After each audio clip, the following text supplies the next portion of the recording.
नायक वीर्य विवादित श्रृंखला के भाग 10 में आप सभी का स्वागत है। तो जैसा कि हमने पिछले एपिसोड में देखा था, जेल में सुसाइड, स्ट्राइक और अब बॉम्ब बनाने की खबरें भारत मेनलैंड तक फैल रही थी। और जब ऐसी खबरें भारत मेनलैंड तक पहुंची तो ब्रिटिश सरकार पर सवाल उठने लगे। कैदियों की स्थिति को लेकर वहां पर चल रही जो बदसलूकी थी उसको लेकर चारों ओर सवाल उठ रहे थे। और फाइनली अब ब्रिटिश गवर्नमेंट ने होम मेंबर सर रेजिनाल्ड क्रैडोक को सेल्यूलर जेल भेजने का फैसला लिया ताकि वो जेल पहुंचकर वहां का निरीक्षण कर सकें, कैदियों से बातचीत कर सकें और उनकी शिकायतों को सुन सकें। तो फाइनली सर रेजिनाल्ड क्रैडोक अक्टूबर 1913 में अंडमान में पहुंचे, जहां पर सेल्यूलर जेल में पहुंचकर उन्होंने कैदियों से बातचीत की। कुछ कैदियों से मिलने के बाद विनायक को भी क्रैडोक से मिलने के लिए बुलाया गया। जब विनायक से पूछा गया जेल की स्थिति के बारे में तो उन्होंने जेल में हो रहे अत्याचारों का विस्तार से वर्णन किया। हालांकि बीच बीच में जो अंडमान निकोबार के चीफ कमिश्नर थे वो विनायक को बता रहे थे कि ये ब्रिटिश गवर्नमेंट की लीनियंसी है, नहीं तो अगर तुम लोग रशिया वगैरह में होते ना, या यहाँ पर रशिया का रूल होता तो अभी तक तुम्हें गोली मार देते या फिर तुम्हें सर्बिया में ले जाकर छोड़ दिया जाता। ये तो ब्रिटिश गवर्नमेंट दयालु है कि तुम जैसे लोगों को भी पाल रही है। लेकिन इन बातों का विनायक पर असर नहीं हुआ, वो निडरता से अपनी बात रखते रहे। इसके बाद विनायक और बाकी कैदियों को अपने लिए पेटिशन दायर करने का मौका दिया गया और उसके बाद भी विनायक ने बहुत सारी पेटिशन लिखी ताकि वो रिहा हो जाएं। उन्होंने अपनी पेटिशन में लिखा, यदि सरकार मुझे रिहा कर देती है तो मैं खुद संवैधानिक तरक्की और ब्रिटिश सरकार के प्रति वफादारी का हिमायती बन जाऊंगा। यदि सरकार मुझे रिहा करती है तो मैं मानूंगा कि सरकार सजा देने या बदला लेने के बजाय सुधार में विश्वास करती है और भारत और विदेशों में गुमराह नौजवान जो हैं, जो कि मुझे अपना गाइड मानते हैं, वो भी वापस आ जाएंगे क्योंकि मैं संवैधानिक तरक्की को फॉलो करूंगा। अब इन पिटीशन का अगर विश्लेषण किया जाए तो कुछ राइटर्स जैसे कि एजी नूरानी वो मानते हैं कि ये विनायक की कायरता थी, वो हालात के साथ टूट गए और उन्होंने अपनी विचारधारा के साथ समझौता कर लिया। वहीं पर कुछ राइटर्स जैसे कि धनंजय कीर उन्होंने माना है कि ये एक टैक्टिकल मूव था, यानी सबसे पहला उद्देश्य था बाहर आना और ये एक सोची समझी चाल थी। क्या सेल्यूलर जेल के जो टॉर्चर्स थे उन्होंने विनायक को इतना तोड़ दिया था कि उन्होंने अपनी विचारधारा से ही समझौता कर लिया था? लेकिन हम आगे की घटनाओं को पढ़कर अपना ओपिनियन खुद फ्रेम करेंगे और ये जानने की कोशिश करेंगे कि विनायक ने ये जो पिटीशन लिखी थी ये उनकी कायरता थी या एक सोची समझी चाल। तो अब हम फिर से आ जाते हैं मुद्दे पर कि क्रैडोक आए थे सेल्यूलर जेल निरीक्षण करने के लिए। तो उन्होंने अपनी रिपोर्ट दी तो उन्होंने विनायक के बारे में क्या लिखा? उन्होंने विनायक के बारे में लिखा कि विनायक को किसी भी तरह की लिबर्टी देना खतरे से खाली नहीं है। वह किसी भी भारतीय जेल से फरार हो जाएंगे तो उन्हें भारतीय जेल में तो बिल्कुल नहीं डाला जा सकता, और सेल्यूलर जेल में भी अगर उन्हें बाहर काम करने भेजा गया तो उनके साथी उन्हें भगाने में समर्थ होंगे। कुछ सालों बाद उनका हार्ड लेबर ख़त्म हो जाएगा, मगर उन्हें जेल में रखना बहुत ज़रूरी है क्योंकि वो बाहर की सोसाइटी के लिए खतरा हैं। इसके बाद भी विनायक ने कई बार जेल में हंगर स्ट्राइक की, प्रोटेस्ट की और उन्हें सजा भी मिली। दूसरी ओर गोपाल नानी जो कि हंगर स्ट्राइक पर थे, हंगर स्ट्राइक के कारण उनकी तबीयत लगातार खराब होती जा रही थी। वो लगभग हड्डियों का एक ढांचा बन गए थे, उनका वजन लगातार गिर रहा था। सभी ने उन्हें बहुत समझाने की कोशिश की कि वो भूख हड़ताल छोड़ दें, लेकिन वो नहीं माने।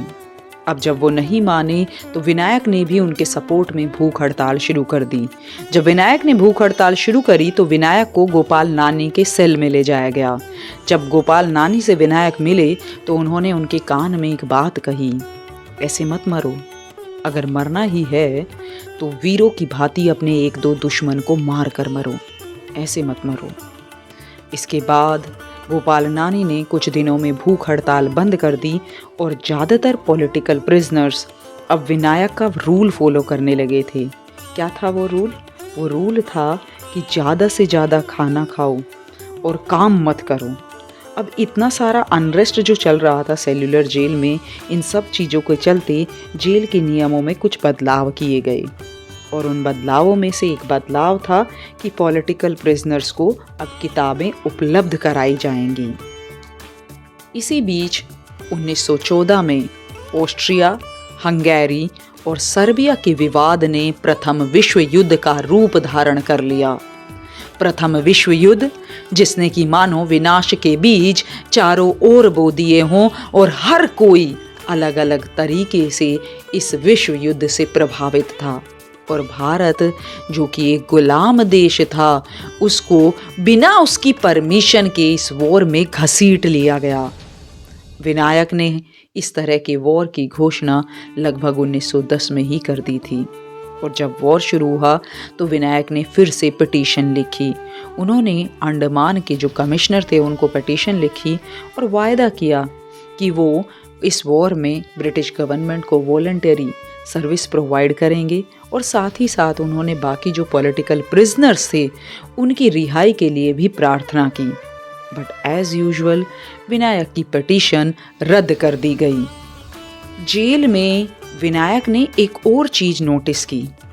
कुछ हिंदू कैदी मुस्लिम जमादार और वार्डन की प्रताड़नाओं से बचने के लिए अपना नाम बदल लेते थे और इससे जेल में उनकी जो लाइफ थी कंपैरेटिवली हम कह सकते हैं थोड़ी बहुत इजी हो जाती थी।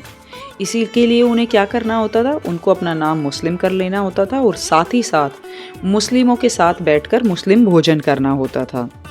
अब जेल में जो मुस्लिम थे और हिंदू थे उनके लिए अलग अलग खाना बनता था, अलग अलग एरिया में वो खाते थे और अलग अलग कुक भी थे उनके लिए। तो यहाँ पर किसी तरह का कोई फॉर्मल कन्वर्जन तो नहीं हो रहा था, लेकिन जैसे ही कोई हिंदू यातनाओं से बचने के लिए मुस्लिम नाम ले लेता था तो फेलो हिंदूज जो थे वो उसे कभी एक्सेप्ट नहीं करते थे। जेल से निकलने के बाद भी वह एक मुस्लिम ही रह जाता था। विनायक जेल में चल रहे इस तरह के कन्वर्जन को रोकना चाहते थे, मगर उन्हें कोई समाधान नहीं सूझ रहा था।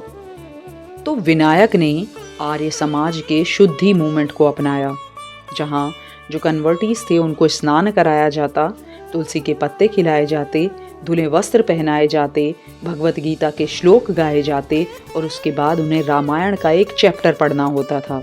और इस तरीके से रिकन्वर्जन का जो प्रोसेस था वो पूरा हो जाता था, जिसके बाद जिन कैदियों ने मुस्लिम नाम ले लिया था या मुस्लिमों के साथ खाना खाया था उनका रिकन्वर्जन हो जाता था, वो अपना हिंदू नाम वापस ले सकते थे।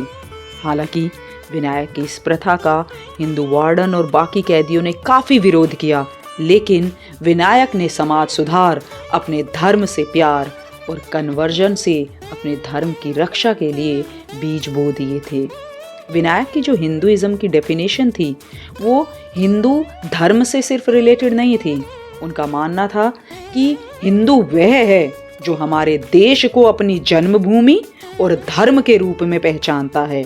उनका मानना था कि ये परिभाषा देश को बंटने से रोकेगी। विनायक का कहना था कि हम अब किसी भी हिंदू लड़के या लड़की, आदमी या औरत, वो चाहे कितना भी गिरा हुआ क्यों ना हो, दूसरे धर्म में उसको जाने नहीं देंगे। विनायक के इस मूवमेंट और संगठन को बल मिला 1915 में। 1915 में जब भाई परमानंद और 70 और कन्विक्ट्स को लाहौर कॉन्स्पिरेसी केस में अंडमान जेल भेजा गया। भाई परमानंद ने जेल के अंदर विनायक के शुद्धि मूवमेंट को काफ़ी सपोर्ट किया, उनको काफ़ी सहयोग प्रदान किया। 1915 से 16 के बीच विनायक की जो सेहत थी वो काफ़ी ख़राब हो रही थी। जेल की यातनाओं और ख़राब खाने का असर उनकी सेहत पर लगातार दिख रहा था और उनकी सेहत गिरती जा रही थी। इसी बीच एक सिख प्रिजनर भान सिंह की बहस हो जाती है जेल के जेलर बैरी से, और बैरी ने उस बहस की भान सिंह को इतनी पनिशमेंट दी कि वो खून की उल्टियाँ कर रहे थे। पंजाब के बाकी क्रांतिकारी उनको बचाने के लिए उनकी सेल में पहुँचे। उन्होंने निश्चय कर लिया कि वो स्ट्राइक करेंगे और विनायक भी चाहते थे कि वो स्ट्राइक में पार्टिसिपेट करें, लेकिन अपनी ख़राब हालत के चलते वो इस स्ट्राइक में पार्टिसिपेट नहीं कर पाए और विनायक को भी अस्पताल में भर्ती कराया गया। अस्पताल में विनायक भान सिंह से मिले। उन्होंने भान सिंह को देखा, उनको इतनी बुरी तरीके से पीटा गया था कि वो लगातार खून की उल्टियाँ कर रहे थे और अंततः इन्हीं चोटों के कारण भान सिंह की मृत्यु हो गई।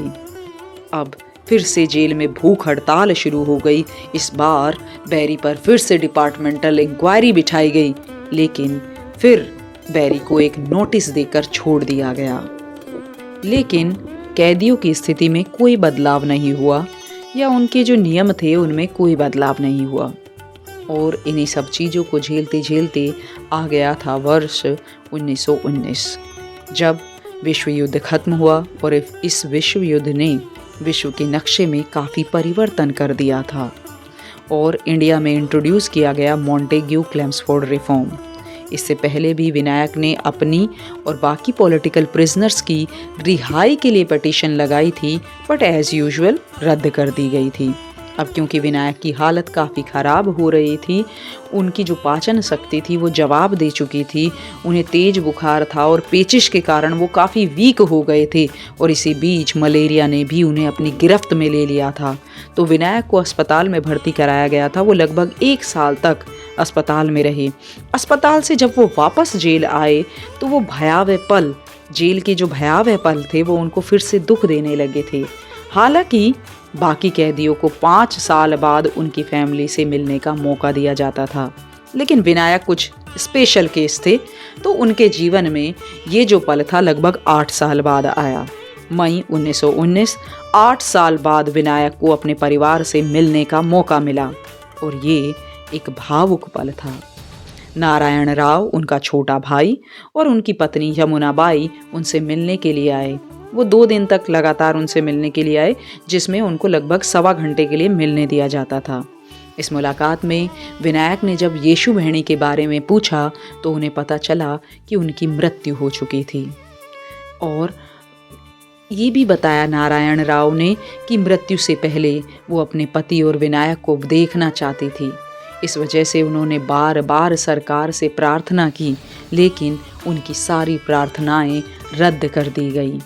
इस बात ने विनायक को काफ़ी तोड़ दिया था कि जब वो अब वापस घर जाएंगे तो यीशु वेणी वहाँ नहीं होंगी। इसी बीच डेविड बैरी का रिटायरमेंट हुआ और मिस्टर डिगिन एक नए जेलर के रूप में सेल्युलर जेल में नियुक्त हुए। इसी के साथ साथ इंडियन जेल कमेटी बनाई गई और उन्हें अंडमान भेजा गया ताकि वो आगे के पीनल सेटलमेंट्स जो हैं उनको बना सकें या उनके बारे में डिसाइड कर सकें। कमेटी ने तुरंत 2 प्रिविलेजेस अब पॉलिटिकल प्रिजनर्स को प्रोवाइड किए। पहला कि वो हर 3 महीने में अपने घर पर एक लेटर लिख सकते थे।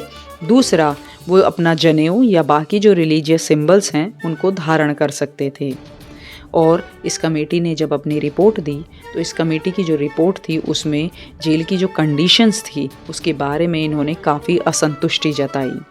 1919 के अंत में emperor George 5 government of India act को उन्होंने रेटिफाई किया और क्लॉज 6 के तहत उन्होंने ये कहा कि भारतीय और सरकार के मध्य जो तनाव है उसको कम करने का प्रयास किया जाएगा और हर पॉसिबल तरीके से हम ये कोशिश करेंगे कि भारतीयों और सरकार के मध्य जो तनाव है उसको कम किया जाए। और इसी के तहत जनरल माफ़ीनामा यानी जो पॉलिटिकल प्रिजनर्स थे उनको माफ़ी दी गई, जिसके अंडर लगभग 30 पॉलिटिकल प्रिजनर्स को या तो इंडियन जेल में शिफ्ट कर दिया गया या फिर उनको रिहा कर दिया गया। लेकिन बाबा राव और विनायक को इस माफ़ीनामे से बाहर रखा गया। ओबियसली गवर्नमेंट के लिए वो एक स्पेशल केस थे। तो 20 मार्च 1920 को विनायक ने फिर से गवर्नमेंट को एक पिटीशन लिखी जिसमें उन्होंने लिखा कि सबको आम माफ़ीनामे के तहत छोड़ दिया गया है। उनका ऑफेंस भी सेम कैटेगरी का ही था। उनकी गवर्नमेंट से कोई इंडिविजुअल दुश्मनी नहीं है। उन्होंने पॉलिटिकल कॉज के लिए रिवॉल्यूशनरी पाथ चुना था और वो भी बाकी प्रिजनर्स की तरह, बाकी प्रिजनर्स जो थे जब उन्हें रिहा किया गया तो उन्हें एक प्लेज साइन करनी थी कि वो अब आगे ऐसी किसी भी गतिविधि में पार्टिसिपेट नहीं करेंगे। तो विनायक ने बोला कि मैं भी बाकी प्रिजनर्स की तरह इस तरह की प्लेज साइन करने के लिए तैयार हूँ, जहाँ पर पॉलिटिकल एक्टिविटीज़ में वो निर्धारित समय के लिए कोई पार्टिसिपेट नहीं करेंगे, पॉलिटिकल एक्टिविटीज़ से दूर रहेंगे और वो बाहर निकलकर कॉन्स्टिट्यूशनल पाथ ही चुनेंगे। मगर इस बार जब ये पिटीशन गवर्नमेंट ऑफ इंडिया के पास पहुंची तो उन्होंने फैसला लिया कि भाई हम इसमें कुछ नहीं कर सकते हैं, ये पिटीशन हम बॉम्बे की जो गवर्नमेंट है, बॉम्बे प्रोविंस की, उनके पास भेज देते हैं, वो डिसाइड करेंगे। तो उन्होंने ये काम अब बॉम्बे गवर्नमेंट पर छोड़ दिया। बॉम्बे गवर्नमेंट ने फिर से बाबा राव और विनायक को डेंजरस बताया। उन्होंने बताया कि ये बहुत खतरनाक हैं और राज के माफीनामे से इन्हें बाहर कर दिया जाए, क्योंकि ये बाहर की सोसाइटी के लिए खतरा हो सकते हैं। लगभग इसी समय बॉम्बे नेशनल यूनियन और इसके कुछ लीडर्स ने मास पिटीशन लगाई और ये पिटीशन लगभग 75,000 लोगों ने साइन की, जिसमें उन्होंने विनायक और बाकी पॉलिटिकल प्रिजनर्स की रिहाई के लिए गुहार लगाई। लेकिन विनायक की रिहाई का जो लंबा स्ट्रगल था ना, उसके ये कुछ बस शुरुआती पल थे। तो देखते हैं कि आगे विनायक के साथ और क्या होने वाला था। इसके लिए बने रहिए मेरे साथ। मिलते हैं नेक्स्ट एपिसोड में। धन्यवाद।